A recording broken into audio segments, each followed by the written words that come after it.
दोस्तों, ख्वाजा गरीब नवाज के दरगाह पर केस करने वाले के बेटे को कैंसर हो चुका है। ये अब तक की सबसे बड़ी खबर चौंका देने वाली सामने आ चुकी है, जो यकीनन आप लोगों के होश उड़ा कर रख देंगे।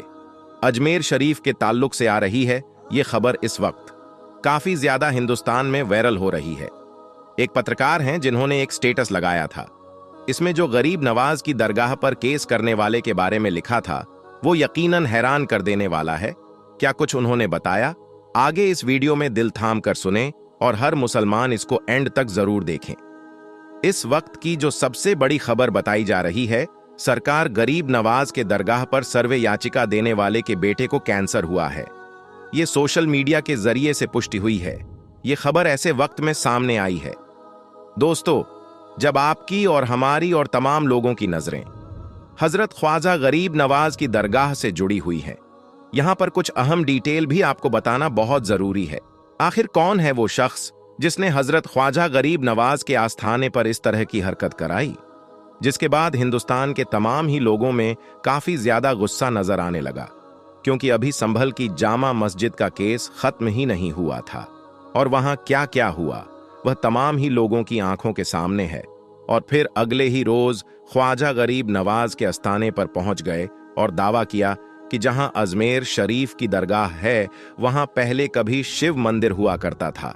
ये सुनते ही हर एक मुसलमान का खून खौल उठता है कि सरकार गरीब नवाज की दरगाह पर डाली गई वो अर्जी मंजूर कर ली जाती है।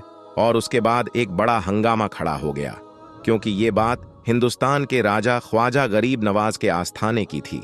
ये दरगाह कोई 100 से 200 साल पुरानी नहीं, बल्कि सदियों से सरकार गरीब नवाज के दरगाह रही है। वो 850 साल पहले जो गरीब नवाज के ऊंट बिठाए थे वो उस वक्त का बादशाह न उठा सका, तो आज के लोगों की क्या औकात, क्या हिम्मत है जो सरकार गरीब नवाज के दरगाह को हाथ भी लगा सके। अन्ना सागर वो समंदर आपने देखा होगा, और जो लोग वहां पर गए हैं उन्होंने तो बखूबी उसको देखा होगा। कितना विशाल और गहरा समंदर है, कोई अंदाजा भी नहीं लगा सकता कि इतने बड़े समंदर को कोई एक कान से एक प्याले के अंदर समा सकता है। जब पानी के इर्द गिर्द राजा के सिपाहियों ने पहरा लगा दिया और राजा ने पानी देने से जब मना कर दिया, तो सरकार गरीब नवाज ने अपने एक मुरीद को बुलाकर उसको एक कांसा दिया और कहा, जाओ इसको अन्ना सागर के पास रख देना और पानी से कहना, ए पानी तुझे ख्वाजा ने बुलाया है। इतना कहना था, इतना सुनना था कि समंदर के अंदर जितना भी पानी होता है वो उस कांसे के अंदर समा जाता है। ये तो एक छोटी सी सरकार गरीब नवाज की करामत थी। आज 800 साल बाद लोग ख्वाजा गरीब नवाज के आस्थाने को खोजने की बात करते हैं कि हम अजमेर शरीफ को वहां से हटा देंगे। ऐसे लोगों को निस्तो नाबूद होने में अब ज्यादा वक्त नहीं लगेगा। खबर यह है कि अदालत ने ख्वाजा मुइनुद्दीन चिश्ती की दरगाह को शिव मंदिर के ऊपर बनाए जाने का दावा करने वाले याचिकाकर्ता विष्णु गुप्ता ने यह केस किया था। और अब जो खबर निकलकर सामने आ रही है पत्रकार के स्टेटस के माध्यम से कि किस तरह इस याचिकाकर्ता के बेटे को कैंसर हुआ है, लेकिन इस बात की तहकीक नहीं हो पाई है, न हमारे पास ऐसा सबूत है जो पेश किया जा सके। ये खबर थी जो इस वक्त सोशल मीडिया पर गर्दिश कर रही है और लाखों में लोग यूट्यूब पर इस वीडियो को देख चुके हैं। अब इसमें कितनी सच्चाई है इस बारे में अल्लाह ही बेहतर जानते हैं, लेकिन जिस भाई ने ये स्टेटस लगाया है वो एक न्यूज में काम करता है। लेकिन मैं बता देना चाहता हूं, बहुत जल्द अल्लाह के वली से टकराने का अंजाम पता लग जाएगा और वो मंजर पूरी दुनिया देखेगी, क्योंकि इस बार इनका पंगा हिंदुस्तान के राजा ख्वाजा गरीब नवाज से है। जो इनसे टकराएगा वो चूर चूर हो जाएगा। दोस्तों, ज्ञानवापी, ताजमहल और कुतुब मीनार के बाद अब अजमेर शरीफ दरगाह के मंदिर होने का दावा किया गया है। उनका यह दावा है कि हजरत ख्वाजा गरीब नवाज दरगाह एक शिव मंदिर था। अजमेर शरीफ तीर्थ क्षेत्र है जहां ख्वाजा मुइनुद्दीन चिश्ती रहमतुल्लाही ताला अलैह की दरगाह है। लोग यहां आकर मुरादें मांगते हैं और मन्नत पूरी होने पर ख्वाजा मुइनुद्दीन चिश्ती रहमतुल्लाही ताला अलैह की दरगाह में चढ़ावे चढ़ाते हैं। हजरत मुइनुद्दीन चिश्ती रहमतुल्लाही ताला अलैह अल्लाह के एक ऐसे वली है जिनकी मज़ार शरीफ पर धर्म और मजहब का कोई भी बंधन नहीं है। यानी कि आपकी मज़ार शरीफ पर सिर्फ मुसलमान ही नहीं जाते हैं, बल्कि हिंदू से लेकर हर धर्म और मजहब के लोग आपकी मज़ार शरीफ पर हाजिरी देने के लिए पहुंचते हैं और अपनी अपनी मुरादें पूरी करते हैं। दोस्तों, जैसा कि आप सभी को मालूम है कि हजरत ख्वाजा गरीब नवाज रहमतुल्लाही ताला अलैह की दरगाह अजमेर शरीफ में मौजूद है। आपकी मज़ार शरीफ अजमेर में तकरीबन 800 सालों से मौजूद है, लेकिन आजकल कुछ लोगों की वजह से ऐसी बातें फैलाई जा रही हैं जिनमें यह दावा किया जा रहा है कि अजमेर शरीफ दरगाह की उस जगह पर सबसे पहले महादेव या शिव का मंदिर था, यानी कि मंदिर को तोड़कर इस दरगाह को बनाया गया है। और इस बात का सिर्फ दावा ही नहीं किया जा रहा है, बल्कि अजमेर शरीफ की दरगाह को लेकर एक याचिका भी दायर की गई है, जिसमें यह कहा गया है कि जिस जगह पर आज ख्वाजा गरीब नवाज की दरगाह है, उस जगह पर पहले महादेव का मंदिर हुआ करता था। और यही नहीं, जिस जगह पर आज मज़ार शरीफ मौजूद है, उस जगह पर भगवान का गर्भगृह था, यानी कि उस जगह पर शिवलिंग मौजूद है। इसलिए इस जगह की ASI से जांच करवाई जाए और फिर इस अतिक्रमण को हटाया जाए और आखिर में इस दरगाह को मंदिर घोषित करके हमें पूजा पाठ करने का अधिकार दिया जाए, ऐसा इस याचिका में दावा किया गया है। दोस्तों, आज की इस वीडियो में हम आपको अजमेर दरगाह की पूरी हिस्ट्री बताने वाले हैं, यानी कि हजरत ख्वाजा गरीब नवाज की दरगाह को अजमेर में कब और किसने बनाया था, किस जगह पर बनाया था, और आपकी असल मज़ार शरीफ किस जगह पर मौजूद है।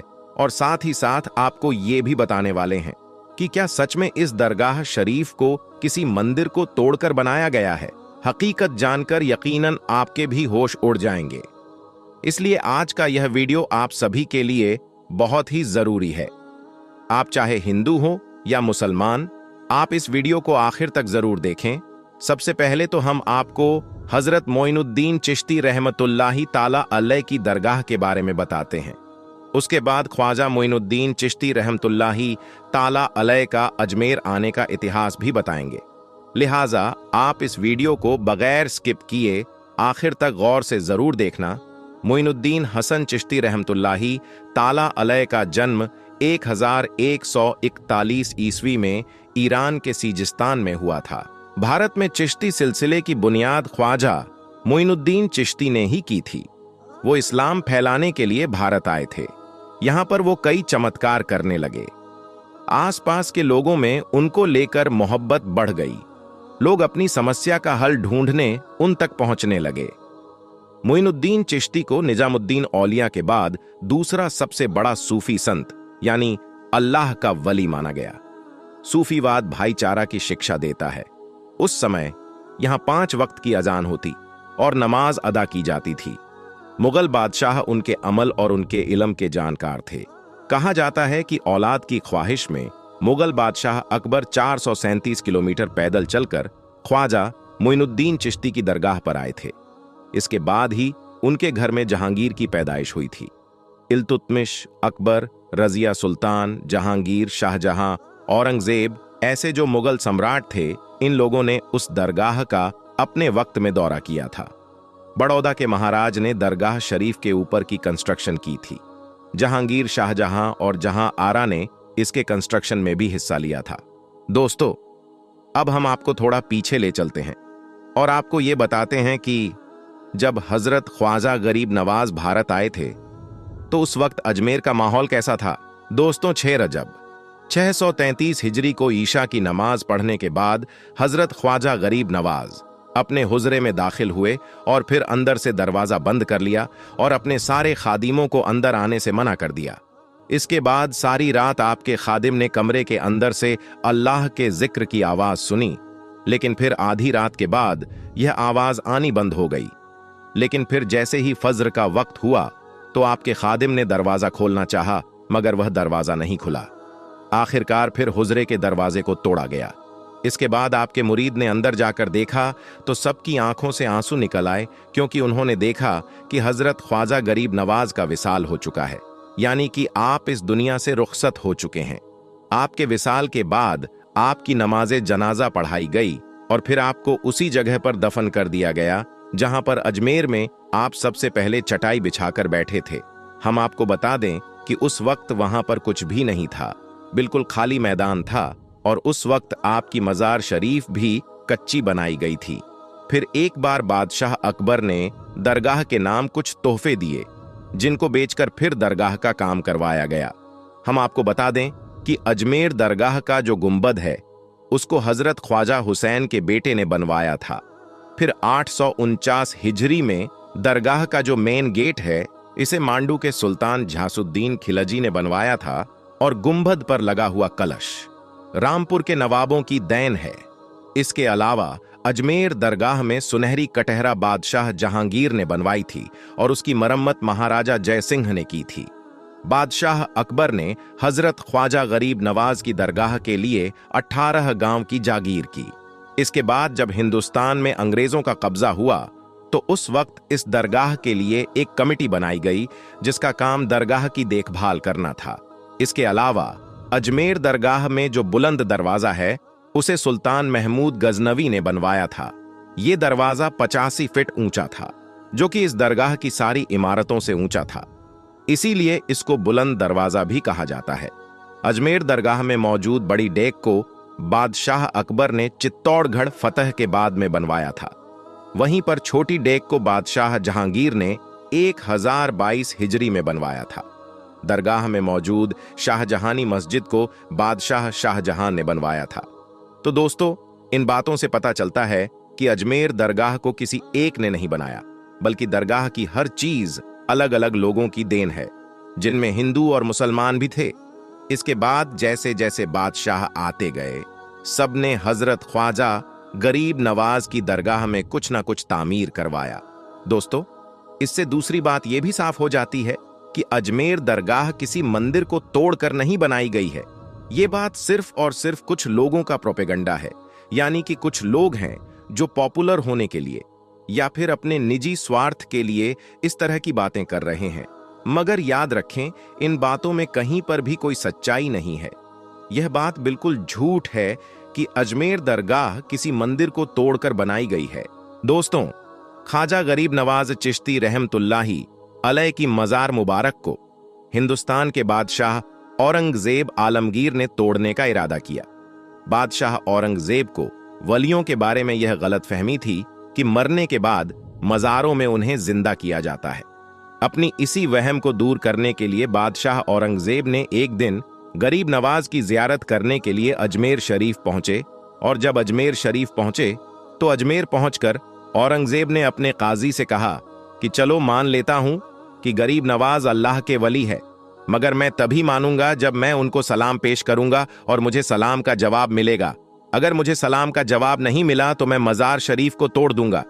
औरंगजेब आलमगीर जब मज़ार पर पहुंचे तो वहां पर उन्हें एक अदना सा शख्स बैठा हुआ दिखाई दिया। वो शख्स इंतजार कर रहा था। बादशाह औरंगजेब ने उस शख्स से पूछा कि क्या मामला है, तुम यहां पर क्यों बैठे हो और तुम परेशान क्यों लग रहे हो? तो उस शख्स ने बादशाह औरंगजेब से फरमाया, हजरत, मैं आंख से नाबीना हूं, यानी मैं अंधा हूं, और काफी वक्त से ख्वाजा गरीब नवाज रहमतुल्लाही अलैह से दुआ कर रहा हूं कि मेरी आंखों की रोशनी मुझे वापस मिल जाए, लेकिन कोई फायदा नहीं होता। मैं काफी वक्त से यहां पर हाजिरी दे रहा हूं और रो रो कर दुआ भी कर रहा हूं कि या अल्लाह, अपने इस वली के सदक़े मेरी आंखों की रोशनी मुझे अता कर दे, मगर आज तक मुझे कोई फायदा नहीं हुआ, यानी मेरी आज तक कोई हाजिरी और दुआ कबूल नहीं हुई।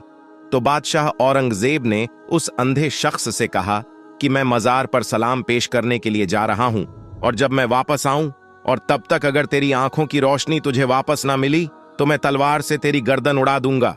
इतना सुनते ही वह अंधा आदमी बहुत ही ज्यादा परेशान हो गया और बहुत ज्यादा गमगीन हो गया, और वो अंधा आदमी सोचने लगा कि अब क्या होगा। अब तक तो मेरी आंखों की रोशनी नहीं थी, लेकिन अब मेरी गर्दन भी उड़ा दी जाएगी। यानी वो अंधा शख्स कहने लगा कि अब तक तो मैं अपनी आंखों की रोशनी से ही परेशान था कि मेरी आंखों की रोशनी नहीं है। मैं अंधा हूं, लेकिन बादशाह ने अब मेरी गर्दन उड़ाने की बात कर दी है, यानी मेरा बचना अब बहुत ही ज्यादा मुश्किल लग रहा है।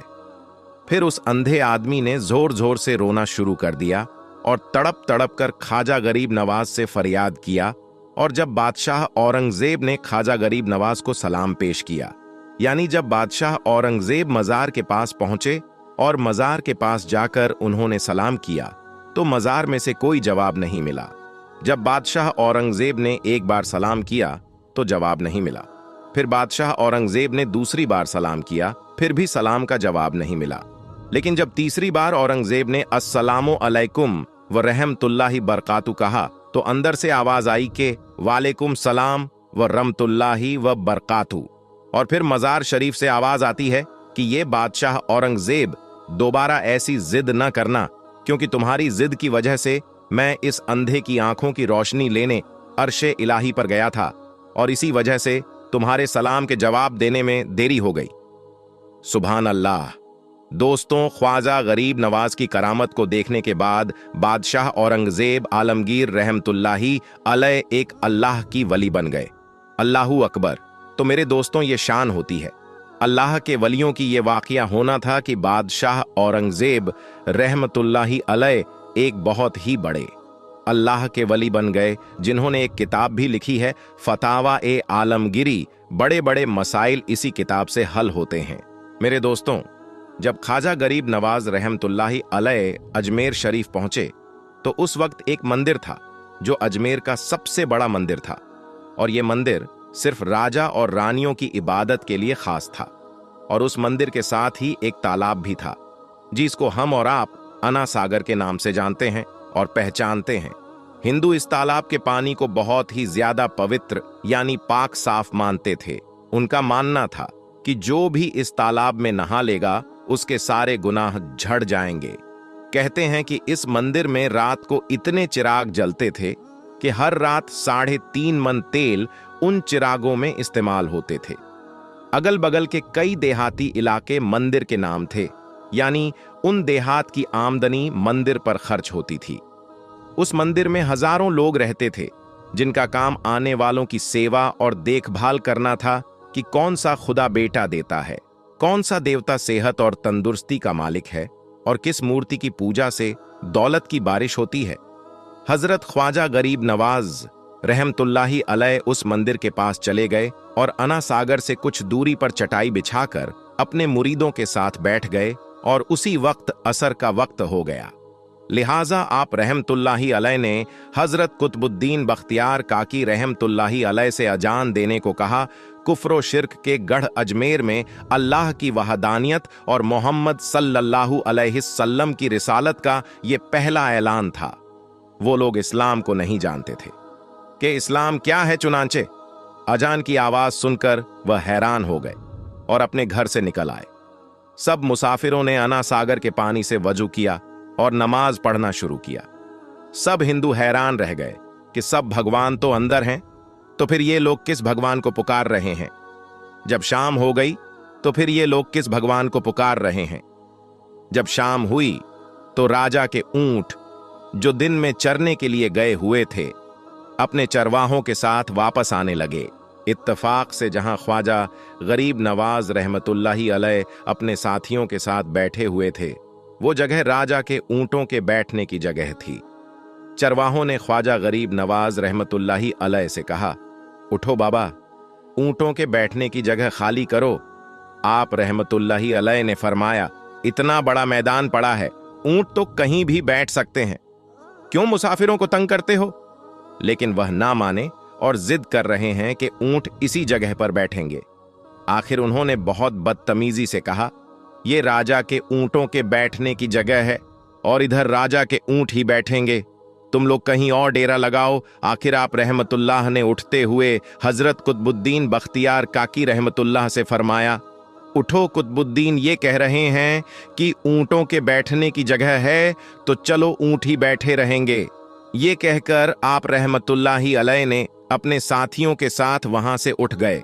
अगली सुबह जब ऊंटों को चराने का वक्त आया और उनको चराने के लिए जाने लगे तो चरवाहों ने ऊंटों को उठाना चाहा, लेकिन पता नहीं ऊंट तो उठने के काबिल ही नहीं थे।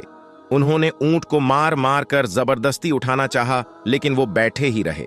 चरवाहे बहुत ज्यादा परेशान थे कि जो ऊंट उनके एक इशारे पर उठ जाते थे, आज क्या हो गया है, क्यों नहीं उठ पा रहे हैं। आखिर उन्हें याद आया कि कल उस मुसाफिर फकीर ने कहा था कि चलो ऊंट ही बैठे रहेंगे। लोग इकट्ठा होना शुरू हो गए। कोई कह रहा था कि फकीर कोई काबिल जादूगर है और किसी ने कहा कि वो कोई भगवान का अवतार है। धीरे धीरे बात राजा तक पहुंच गई कि एक मुसाफिर फकीर ने राजा के ऊंटों पर जादू कर दिया है। राजा ने ख्वाजा गरीब नवाज रहमतुल्लाह को पैगाम भेजा कि तुम कैसे फकीर हो जो बेजबानों को बांध कर रखते हो, ये बेचारे भूख प्यास से मर जाएंगे, इसलिए मेहरबानी करके अपना जादू वापस ले लो। आप रहमतुल्लाही अलैह ने फरमाया, हम मुसलमान हैं और मुसलमान बद्दुआ नहीं करते, ना ही जादू करते हैं। जाओ कहो, जिसके हुक्म से बैठे थे उसी के हुक्म से उठ खड़े हो जाओ। अब जो जाकर उठाया तो ऊंट फौरन उठ गए और हिंदुओं की दिलचस्पी उन मुसाफिरों में बढ़ने लगी। 5 वक्त आजान होती और नमाज की अदायगी की जाती। आखिर राजा तक यह बात पहुंच गई कि कुछ फकीर आए हैं जो मुसलमान हैं, 5 वक्त आजान देते हैं और हमारे पवित्र तालाब को हाथ मुंह धोकर भ्रष्ट करते हैं, यानी कि नापाक कर देते हैं, और तो और हमारे धर्म के खिलाफ बातें करते हैं। कहते हैं कि मूर्तियां पूजने के काबिल नहीं है, ये तो सिर्फ पत्थर है, इसलिए इन्हें यहां से उठाया जाना चाहिए। राजा ने फकीरों को पैगाम भिजवाया कि तुम लोग मांस गोश्त खाते हो, हमारे धर्म के खिलाफ बोलते हो, और तो और हमारे पाक तालाब को अपने हाथ डालकर नापाक करते हो, जो हम बर्दाश्त नहीं कर सकते, इसलिए तुम लोग यहां से चले जाओ। आप रहमतुल्लाही अलैह ने फरमाया कि और भी तो इतनी दुनिया आती है, हमारे पानी पी लेने से कौन सी कमी आ जाएगी। लेकिन वो कहने लगे, वह सब हमारे अपने धर्म के लोग हैं और तुम दूसरे धर्म के हो, आइंदा तुम लोगों ने तालाब को नापाक किया तो हम बर्दाश्त नहीं करेंगे। आप रहमतुल्लाही अलैह ने हजरत कुतुबुद्दीन बख्तियार काकी रहमतुल्लाही अलैह से फरमाया, कुतुबुद्दीन, शायद ये लोग आइंदा हमारे पानी पी लेने पर कोई लड़ाई झगड़ा करेंगे। जाओ, एक मशकिजा पानी ले आओ ताकि जरूरत के वक्त कुछ तो पानी मौजूद हो। लिहाजा हजरत कुतुबुद्दीन बख्तियार काकिर रहमतुल्लाही अलैह ने उनसे फरमाया कि चलो हम मशकिजा भर लेते हैं। वो इस शर्त पर मान गए कि तुम्हारा जिस्म पानी से छूना नहीं चाहिए। हजरत कुतुबुद्दीन बख्तियार काकी रहमतुल्लाही अलैह तालाब की सीढ़ियों पर जाकर बैठे और मशकिजा पानी में डुबो दिया।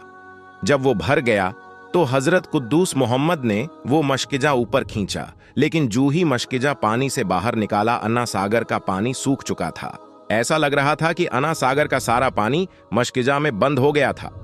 अन्ना सागर का सूखना था कि पूरे अजमेर में कोहराम मच गया और वो रो रहे थे कि जो हम गुनाहों की गटरियां लाते हैं और अन्ना सागर में घुस करके उनसे छुटकारा पा लेते हैं, अब हम गुनाहों का बोझ लिए किधर जाएंगे। सारे इलाके में खबर फैल गई कि मुसाफिर फकीर ने जादू के जोर से अन्ना सागर को सूखा दिया है। राजा ने जब यह सुना तो वो बहुत परेशान हो गया। उसने अपने वजीरों को बुलाया। सबने यही कहा कि फकीर या तो जादूगर है या फिर वाकई में कोई कामिल फकीर है। साथ ही वो परेशान हुए कि अजमेर की रौनक तो थी ही अन्ना सागर के दम से, इसी की वजह से तो लोग दूर दूर से अजमेर आते थे और अपना ईमान ताजा करके लौटते थे। अन्ना सागर के सूख जाने से हिंदू धर्म की प्रचार को बहुत बड़ा धक्का लगा था और ये बहुत ही हैरान करने वाली बात थी। आखिर तय किया गया कि फकीर से बात किया जाए। आखिर वो चाहता क्या है? अगर उसकी कोई जरूरत खाने पीने की चीज है तो हम मान लेंगे, या फिर सब मर्द औरतें और बच्चे जाकर फकीर को मनाएंगे कि लोगों को परेशानी से बचा लीजिए और हम पर रहम कीजिए, हम पाप का बोझ उठाएं, किधर जाएं और कैसे सुकून पाए। यह काम ज्यादा आसान था। लिहाजा सारे लोग बाबा साहब रहमतुल्लाही अलैह के पास आए और बोले, बाबा तुम भी वजू कर लिया करना, लेकिन भगवान के वास्ते हमारा अन्ना सागर हमें लौटा दो। आप रहमतुल्लाही ये अलैह ने हजरत कुतुबुद्दीन बख्तियार काकी रहमतुल्लाही अलैह से फरमाया, जाओ कुतुबुद्दीन मशकिजा वापस तालाब में डाल दो। जूं ही मशकिजा तालाब में उलटा गया, अन्ना सागर किनारों तक उछल आया। उस पानी ने कई दिलों को धो डाला। हिंदू की अपनी तारीखी किताबों में भी हिंदू इतिहासकार इस बात को मानते हैं कि उस शाम 32,000 हिंदू कलमा पढ़कर मुसलमान हुए थे। उन हिंदुओं के मुसलमान हो जाने से हिंदू पंडितों और आम हिंदुओं में भी गमो गुस्सा का तूफान उठ खड़ा हुआ था और वो सोच में पड़ गए थे कि फकीर अगर कुछ दिन और इधर रुक गया तो देवी देवताओं का तो नाम लेने वाला भी कोई नहीं होगा। लिहाजा लोगों ने राजा को मजबूर किया कि जल्द से जल्द कुछ किया जाए। राजा ने मंदिर के बड़े पंडित रामदेव को बुलाया और उसे बाबा साहब रहमतुल्लाहि अलैह से मुकाबला करके जल्द से जल्द उन्हें हराने को कहा और अजमेर से बाहर निकाल देने का हुक्म दिया। रामदेव अपने वक्त का माना हुआ पंडित था, जिसके इल्मी काबिलियत की दूर दूर तक धूम मची हुई थी। उसने राजा को यकीन दिलाया कि जल्द ही राजा को कोई अच्छी खबर सुनाएगा। रामदेव बाबा साहब रहमतुल्लाहि अलैह के पास आया और उल्टे सीधे सवालात करने शुरू कर दिए। बाबा साहब रहमतुल्लाहि अलैह चुप रहे। जब रामदेव ने हद से बढ़कर शोर मचाना शुरू किया तो बाबा साहब रहमतुल्लाह ने उसकी तरफ आंख उठाई और मुस्कुराकर फरमाया, रामदेव तू शोर मचा रहा है और मैं तेरे माथे पर ईमान का नूर चमकता देख रहा हूं। इस निगाह और इस लहजे में ना जाने क्या जादू था कि रामदेव कदमों में गिर गया और रोते हुए बोला, बाबा जिस धर्म के तुम हो उसी धर्म में मुझे भी शामिल कर लो। सब लोग जो ये सब देख रहे थे देखते ही रह गए, हैरान थे, परेशान थे कि ये क्या हुआ। जो खरीदने आया था वो खुद बिक चुका है, जो जीतने आया था वह हार चुका है। पंडित रामदेव खुद ख्वाजा गरीब नवाज रहमतुल्लाह के हाथों पर मुसलमान हो चुका था। सुभान अल्लाह। दोस्तों, ये अल्लाह वालों की शान होती है। जब वो अल्लाह के हो जाते हैं तो सारी दुनिया उनकी हो जाती है। दोस्तों, आज की वीडियो में बस इतना ही। मिलते हैं फिर एक नई वीडियो के साथ। तब तक आप अपना और अपनों का बहुत ज्यादा ख्याल रखिएगा। और हां दोस्तों, इस वीडियो को खूब शेयर कीजिएगा, क्योंकि अजमेर शरीफ दरगाह को लेकर बहुत बड़े बड़े दावे किए जा रहे हैं। इसलिए हर मुसलमान की यह जिम्मेदारी है कि इस वीडियो को जितना हो सके उतना ज्यादा शेयर करें, ताकि सही मालूमात हमारे मुसलमान भाइयों तक पहुंच सके और जो कोई भी पूछे उसे सही सही जवाब दे सके। इसलिए इस वीडियो को बहुत ज्यादा शेयर करें। मिलते हैं फिर एक नई वीडियो के साथ। तब तक के लिए अल्लाह हाफिज।